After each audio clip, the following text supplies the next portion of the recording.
¿Qué tal amigos de YouTube? Les mando un saludo, aquí tenemos otro video. A continuación les voy a mostrar cómo cambiar las ruedas de una secadora LG. Esta vez miren, ¿ok? Como pueden ver, esta rueda es la que nos sirve. Miren, ¿ven? Ok, pero el kit trae las cuatro.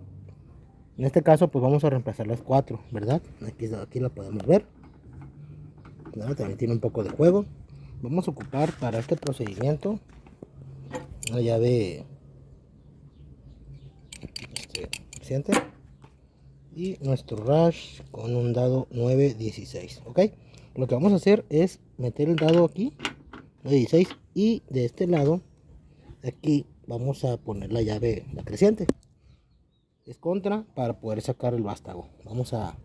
En este caso pues vamos a cambiar con todo el vástago, ya que la rueda viene así. Ok, si ocupa ya voy a tener a la venta amigos refacciones para este modelo de aparatos, secadoras LG. Y viene también el juego del tensor y la banda, ¿verdad? Cualquier duda, sugerencia o cualquier cosa que necesiten, me pueden mandar WhatsApp. Mi número ahí está en la descripción del video, por si ocupan refacciones. Entonces es sencillo esto, no es mucha bronca. Hay que agarrar la creciente con un dado 16. Acá está la otra rueda y hay que reemplazar las cuatro. Trae la banda y el tensor, el kit. Así es como se cambia. Saludos, estamos en contacto.